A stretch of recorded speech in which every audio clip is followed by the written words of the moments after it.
So happy to be back and you know, kind of upload another video on YouTube. It's been a crazy last couple of days. I have been studying because I did get my CJO with one of the airlines that I really was looking forward to working for. And when I did receive it, they gave me a package to study, and I'm going to be in training in 3 weeks. So I'm a little excited and a little nervous because there is so much to learn. CD code, schematics, abbreviation. So it is crazy. So every day I do a little bit at a time.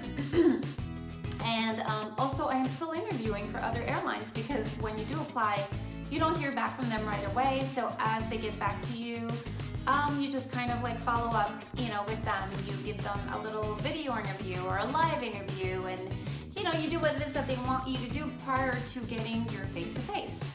So I've been aiming for the 3 big guys: American, Delta, and United. Now United I'm out, so that leaves me with the 2. So I'm still in the running with these 2. I'm further along with Delta than I am with American. American just got my live interview, which was on the video computer. You know, they were asking you questions, you answer them. So that was pretty interesting. Okay, so with this said, I wanted to tell you guys something. I have been psyching myself out so bad. You know when you want something really bad? And then other opportunities come along and you don't take them as serious because you're thinking, well, I'm aiming for this big guy. Well, this big guy hasn't emailed me. So in the meantime, I'll do the little guys because, hey, you know, it's experience and it's great, and you get to learn the process and you gain experience, like I was saying. Well, that's what I did. So I wasn't taking it, you know, I wasn't taking anything to heart until these 2 big guys came knocking at my door, and I'm just like, oh! So I was out of my game. Yesterday I had the live interview and I just was nervous, and I've never been that nervous, and you're doing it from home, so shouldn't be that nervous. So I was in this location with a background that was kind of like white, so you wouldn't see all this mess in the back. Sorry, I apologize for that. And so it wasn't that bad, and I remember I started the video, I just didn't feel prepared, I didn't answer the way I wanted to answer, I didn't have my blouser, and I'm like, what am I doing? I read about the company, but I forgot to even learn about it because I just focused on one question that was bothering me, that in case they do ask me, I was just prepared to answer that one, forgot about everything else, which is not like me because I'm usually really good. I even give you advice, like learn about the company, and they'll ask you about why do you want to work for us, and sure enough, the first question, why do you want to work for us? And I was like, oh my god, I totally forgot I read about the company, but I just couldn't remember, and I was just frozen, and I knew that you had 1 minute to think about it, there's no retake, so it was just all that and then I was like, oh my gosh, I forgot to put, you know, because I usually have my little things that I put to make me look like a, you know, to look the part, like a flight attendant, and I didn't. So I was like, oh my god, what is wrong with me? I was really sick yesterday too. I had like stomach cramps, and I didn't sleep all night, so this is why I look like this. So I guess the stress of all of it, just the fact that I didn't give my 100% like I did with all the other ones, which are not the ones that I really wanted. These are the ones that I wanted. I just was not there. Anyways, with this said, I think it goes for you guys too. I think the less that you put a lot of emphasis on wanting something as bad as you do, the better you'll do. So I did really good with all the other ones. I almost got, I want to say maybe 60 to 70% of them. And the ones that I didn't want, I didn't get, which I didn't really care. And now the ones that I really want right now, which are the big guys, I'm intimidated. And they're just the same. Anyways, so that's a lesson learned. That definitely taught me to just kind of relax, treat them like the other ones. Just don't make a big deal out of it. Take it one day at a time. Answer calmly, just like the way you've done it before. And even though I know all that, it's just, I don't think I did as well as I should have. I know that there's some answers that I gave that were really on point. So maybe my average, you know, if I get like 3 really good and 2 they might. I don't know how it works with the point system and whatnot, but hopefully. So I'm really aiming for that. But I think just the fact that I've been studying a lot and I've been out of touch with everything. Like I'm not even being a mom right now. I have my husband cooking. My friends want to go out, I tell them maybe later. Like I'm just like closed in because I really want to succeed and I want to learn, because obviously when you start class and training, the first day they give you a test. So they want to know that you looked at your paperwork that they sent you, you've studied it, and you're taking this seriously. So I am. And so that's where I'm at now. So I am studying my butt off, and we are Sunday, and I have so much going on. But with this said, I'm gonna stop rambling on, but I will tell you all about my interview with Spirit Airlines. So let me tell you about them, and I'll be right back. All right, so we're back, and I wanted to tell you about my experience. So Spirit Airlines does not fly you, and that means you gotta either have points on your credit card or have someone donate you points, or you work for the airline already and you can fly yourself to wherever they're holding their interviews. And so you need to fly yourself there when you get a face-to-face. So I applied. I got a reply I think right away. They were asking me to fill out this assessment. By the way, their assessment is one of the hardest. This is why I was I love a good challenge. So I felt like all the other assessments from all the other airlines were so easy compared to Spirit. Spirit assessment is a killer. It is hard. It is under a timer, and you have, I think you have over 100 questions. Like I wouldn't be surprised if there's about 100 questions, and it's time, and you need to think quick, and it's A, B, C, D. So which one would you pick? And you got to think quick, and you got to be smart with your answers, and so they put you under pressure, and you need to answer. So with this said, I didn't think I did that well because I was like stressed out and it was freaking me out, and I don't like to be under pressure. I mean, although I do good with under pressure, but these questions, you want to be very smart about answering them, so I was overthinking them. Anyways, when I got done, it took me about 45 minutes to do them. I was like, oof, I don't know how I did, but I like the fact that they challenged me. Sure enough, I got an invitation to do a live video. Oh no, actually I didn't. I think, oh, that's right. After the assessment, they sent me an email saying, well, we're gonna be holding some interviews in different location. Which location do you want?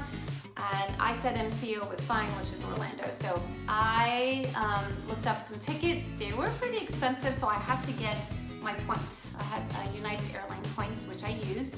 And then your hotel, because obviously you want to be there the day before and you want to leave the day after. Because obviously if the interview, which it did start at 7, you have to be there at about 5-ish.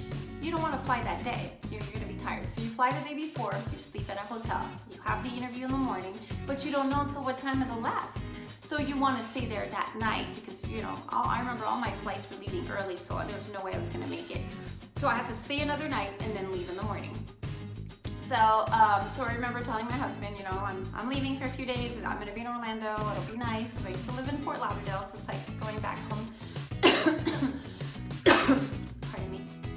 So I flew the night before. I didn't even review my paperwork. I remember I had written all the questions. You got to find all the questions online. Now, there's no really good way to say this. There's really no preparations to do when it comes to Spirit, just because they will put you through a fishbowl situation where you need to think quick on your feet, and you need to do that in front of a lot of people. So even though you do prepare, the questions might not be the ones that you prepared for. So you kind of need to, as soon as you hear the question, you could repeat the question, you could read it quietly in your mind, which gets you a couple of minutes, 1 or 2 minutes, and then you could read it out loud to everybody, and that kind of gives you another minute to think about your answer. So that's how I did it. So anyways, I got there super, super early. It was in a huge hotel, and I'm talking a castle. It was a castle. It was beautiful. I remember it was dark, it was early, it was 5 a.m. I was told to get there super early because they were expecting at least 500 people. So it is very, very stressful because you don't want to be there late because you will be leaving one of the last ones, and I'm talking like maybe 8 or 10 o'clock at night, and I didn't want to do that. I didn't want to spend the whole day. So I got there super early. There was already 20 or 30 people ahead of me, and it was 5 a.m. I think they were starting to bring people in at about 7 a.m. or 7:30. So I had a long wait, but while I was waiting, I was talking to other people and I made friends, which was great. Now, there was no one there from Spirit until, I want to say it around like 6:45. So they started telling us, can you please form single lines, which we did. Okay. And then they went to behind the counter, and there was all these representatives, and they asked you to come forward. But before all that, they were checking to make sure that you had your resume and your passport up to date and some matching ID. Like I said, if you watch the other videos, they always do that. So make sure you have it. If not, you will not proceed. So I walked over to the desk. She asked me if I had ever interviewed prior to today, and I said no. And then she gave me a little paper with my name and my color and a number. So try to memorize as well then. Another little question, another thing I want to raise is that they were eliminating people off the lineup. So they would go to you and they would say, come with me, and these people would literally disappear for the rest of the day. One of them was a friend of mine who I had met through Frontier. And she went for the same interview because she lived in Tampa, in Orlando. Come to find out later, because I did contact her and asked her what happened because I couldn't see her, she said that she didn't meet the requirements of the height requirement. She was a little bit under 5 feet, and they took her out regardless of how tall her heels were. So she was under the impression that she was 5, but apparently she had lost weight and for some reason shrunk, I guess, is what she explained to us, because at the doctor she's always hit the 5 feet mark. Anyway, so she was taken out of the, so they are taking randomly people out. So just make sure that you do meet all the requirements. So read that sheet before you go. I don't remember what they are. I think there's an age requirement and a height requirement. So there's all these requirements that you need to remember before you go. So where was I at? Okay, so they gave me the sticker with my name and my color. And then we sat down and there was a huge presentation and there's music blasting at 7 a.m. and you're like, ah. So they're going, ah, and everybody's dancing. So they're getting into it. So they're making this side of the room scream and stand up and this side of the room scream and stand up just to warm you up and kind of get you comfortable, which was kind of nice. But at the same time, it got really, really loud and I'm just not good with the loud, crazy music early morning. I don't think anybody was, but anyway, so maybe an hour goes by and then all the people, the representative, the HR, human resources, flight attendants, people in charge were just standing there dressed in their black and yellow, and they were just going crazy, blah, blah, blah. And then after that, they started separating us. So they're like, if you're blue, come with me. If you're red, come with me. So they separated us, and I think every room held about 100 people, and they really filled up every single room, maybe 4 or 5 rooms. So we were over 500, and I'm not kidding. It was a huge lineup. So I'm glad I got there super early. So do that. Although my feet were hurting after, like, when they started, you know, when we started coming in at 7 a.m., I had been standing for 2 hours. My feet were already killing me, and we hadn't even started yet. So that's something to take into consideration. But do bring your shoes, because I did change them for lunch. They did give us, I think they gave us like 20 minutes to eat, which was nothing. But that gave me the chance to change my shoes real quick and relax on my feet while I was sitting down, and then kind of change them again to go back to the interview. Okay, so going back to the group, we were in a group. So that's when they did the fishbowl. So it was a little intimidating, I'm not gonna lie, because there was about 10 people sitting on a long, long table and another 10 people sitting on the other table. So you're like, you are all sitting here. There's an alleyway in the middle so you can walk, and there's people on both sides, you know, your peers. And then you have 2 huge tables, and they're all looking at you. Like, ugh. I don't know if they separated the flight attendant with HR, but I know they were separated. So there was quite a lot of like people judging you, so that's what's very intimidating. So it was very easy to trip over your word and be self-conscious and whatnot. So anyway, so we were called by rows, and I sat in the front because I wanted to go first. Remember what I always say, go first, take the initiative, get it out of the way. Sure enough, they started with the people in the back. They're like, whoever sat in the front will have to wait. So we waited till the entire room went through, which took over an hour, and I was dying. But it gave me practice though, it was good, because every time they would read the question, I would think, what would I answer? None of the questions really were duplicate. So everybody got like a different question. I think one time there was one that was the same, was similar, but they were like totally different, which was kind of weird. I would think there's so many questions. Anyways, long story short, so I was called. I was waiting in line against the wall, so we went one at a time, and when the whole line got done, we went to sit, and the next line would go, but we were the last line. So I was one of the last ones to go, which I wasn't happy about that, but you know, because the nerves get to you, and then you start shaking, and you're shaking for the entire time. And I don't like shaking for an hour. Like, I could shake for 15 minutes, but not an hour. So I got there, and I remember a lot of people would walk, and as they're walking, they would already introduce themselves, but they were giving their backs to everyone. So basically, you're waiting against the wall here, and then they would walk, and as they're walking to get to the fishbowl, all you see is their back, and they'd be like, okay, my name is so-and-so, and I'm from da-da-da-da-da-da, and I'm like, why are they doing that? So I know that for me, I did not want to speak until I got in the front. So it was kind of weird though, because it's not a long walk, but it's a walk that takes time. So you're just walking, and then basically you have all these eyes on your back. So it's kind of like, so I picked my questions, and I turned around, and that's when I started speaking. Hi, my name is so-and-so, and I am from, you know, and I threw a little joke just to set me apart, so if they remember me, they'll be like, oh, I remember that's the girl that, you know, because I was the last one, so I had to be I had to say something memorable. So I did, and then I grabbed my question, and I read it, and I had never seen it before, even though I had reviewed and looked at, you know, online to see what kind of question they may ask. Like I said, preparation will probably not even help you. I read the question, I thought about it for a second, and just said it. And then I said it quietly, calmly, and when I got done, I said, thank you very much, and then I went and sat down. And that was it. And then you wait. I remember when I sat down, my buddies next to me, they were like, oh my God, you did really good, and high five, and they did really good too, and they did go through as well. So then they deliberate, and while they do that, you are sitting in the room, and then they call you. They come back in the room and they call you, and they'll say, okay, number that, you know, so and so and so, please go against the wall. And then they took you out. They took them out. So we didn't know if the ones that remain went through or the ones that left went through. So basically the ones that they picked to begin with were the ones that didn't make it.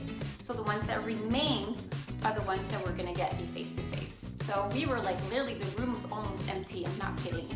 They eliminate a lot of people. I wanna say maybe 50 or 60 out of 100 were gone. So we were 40 in the room, maybe less, I didn't count.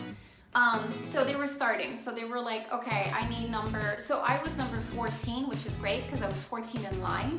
So they said number 1 to 7, please come with me. So they have their one-on-one. And then number 7 to 14, please come with me. So that was great because I was like right away doing the interview, which I was like, thank God. Now there was people that had number 70, 102, 200. So you knew they had to wait a long time. That's why you get there early, everybody. So I was really happy about that. So maybe I didn't go through the first time with the fishbowl, but I did go through for the face-to-face right away. So they take you to another room. They take maybe 4 or 5 at a time. Sometimes it would take 7, sometimes it would take 3 or 4, depending how busy. They take you to another room and they make you sit and you wait, and they're watching you because there was a lady watching me. I remember she was just looking at me to see what I was doing, who I was talking to, what I was saying. So they're always watching, so remember that. And then they come outside, they take you, and they make you do a lifting test. So you have a 50-pound bag. They ask you if you want to, you know, kind of put it on a chair to help you put it on top of your head. It was a little random. It was just like in the middle of this big conference room with a chair in the middle.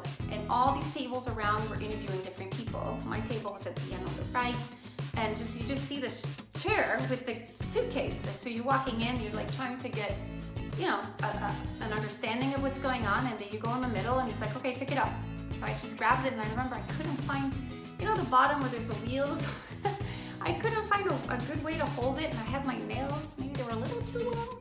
I don't think that's too long, but anyways, I just had a hard time grabbing it. So I just grabbed the handle, and I grabbed the bottom of it, and I went, I had my jacket, so I'm like, and I'm like, is it okay, or did you want me to redo it? He goes, no, that's fine. So you just wanted to see that I had strength. And that same person made me walk to the table in the back. There was, like I said, a couple of tables here, a couple of tables there. So I went and sit there, and there was a flight attendant, and he was the recruiter. So flight attendant would be asking me a question, the recruiter would be writing them. And it was going fast. She was like, da-da-da. And I answered, okay, next, da-da-da. And the guy was writing to a point where I remember he was holding his hand because he was like, so, you know, it was hurting from just writing and keeping up with my answers. So then she'd ask another question, another question, another question. So it was just like, they were going fast because they knew they had a lot of people to deal with. So, so I answered, I tried to go as, you know, at the same time as her, because if she was asking me the question quick, I was trying to go quick. If she was slow, I was trying to go slow. You know, so we did it and we were done. So I was like, wow, I don't know if that was too fast or did I answer right? Was she just trying to get rid of me? Did I do good? So I was very self-conscious at that point. So I walked out, and then you have the deliberating room. So you basically, oh, the decision room, I think it was called. You go to the decision room, there's a poster that says decision with an arrow.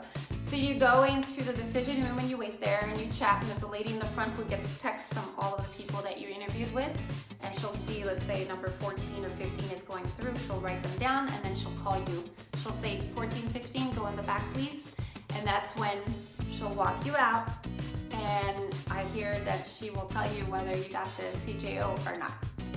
So again, I can't discuss who I'm hired with until eventually I get the training done and I get this, you know, until it's all said and done. Eventually I will be able to share all of this with you guys. But right now, you know, they always tell you to keep it quiet, keep it private, not go online with it. So I'm trying to stay as private as I can, just to respect their wishes, and that's what you want to do as well. Especially if you want to start a blog or go online, you got to respect what they want.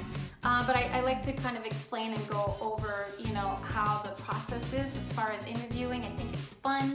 I think it's it kind of eases the nerves because you're already so nervous and you don't know what to expect. And I think it's really important that these videos are out just to kind of get you ready to, the more you know, the better prepared you are. So there's no surprises unless they change things around, but I'm pretty sure they've kept it pretty consistent with the fishbowl and whatnot. So Glassdoor has helped me. I did go over some of the questions on there. That has helped me a lot to kind of like, what would I say if I was asked that? What would I say? But I didn't really go into that much depth. I remember I'm usually one person to review a lot. The only thing I've learned was about the company. I found a little bit about them. I didn't find as much as other companies. So I just wanted to let you guys know that. Just know the main point of the company, you know, what they stand for, their motto, you know, how they work as far as they charging for things, and you know, so that's really important to know. Other than that, I wouldn't, you know, like I said, the process is very quick. They have so many people to weed through, and I think if you do really good fishbowl wise, you're halfway there. They already kind of like you. So if they do like you, just impress them with your one-on-one, face-to-face, and chances are you might get it. So it's a great upcoming company. I really felt at home with them. I was very comfortable. I like how you can go up and move forward and upward in the company. And I think that's one of the reasons that Spirit interested me a lot. So with this said, I need to go back to studying. I have JetBlue coming up next week, so I'm a little nervous because there is a lot of information on that company to study. And I'm talking awards, you know, what they stand for, values. I mean, they have a lot. You look at their website, it is insane. But that will be my next video after I come back from JetBlue, which will be taking place in LA. As soon as I'm done, I will come home, or maybe from my hotel. I am staying overnight. Well, I can't do it the night before, and I'm leaving the next day. But again, I have to pay for the tickets. I know, it sucks. In the hotel. These things are getting expensive, I'm gonna tell you, you know? But anyways, I will tell you all about it. I'm really, really excited. I hope you guys are applying and you're not putting all of your eggs in one basket. I want to do a video about how to interview and how I have been able to get a couple of CJOs under my belt for the last couple of weeks because I've had a lot of people asking, what do you do, what do you do? So I can't wait to share that with you guys and the book that has inspired me to do so good. I thought I was answering a certain way, and there's a reason why I wasn't getting the CJOs, and then once I read that book, it changed my whole way of thinking, and it helped me get where I am today, because I'm training, and I'm about to, like I said, start training in a few weeks for this company. So, all right, I wish you all the best of luck. Love you guys so much. Thank you for following me. I see I have about 9 subscribers. We're getting there. slowly but surely. Not expecting that much, but if you want to subscribe, that would be amazing. I am getting started and I would love for you guys to follow my journey. Maybe after training, see what happens with the big airlines. What should I do if I am in training and they do contact me? Should I leave what I'm doing? Should I go for them? These are all decisions that will come along, I guess, with time, and you guys will be part of that adventure. So hope I've helped any of you. Feel free to post questions. I'll try to answer all of you guys. I know I'm studying right now, so my answers may be a little delayed, but just wanted to let you know I do read every question, and you know, you can message me as well. So I hope you guys are having an amazing end of the month and an upcoming February. Hopefully CJOs are in the air, sending you positive vibes, and I'm always here to help you guys out. Love you. Peace. Bye.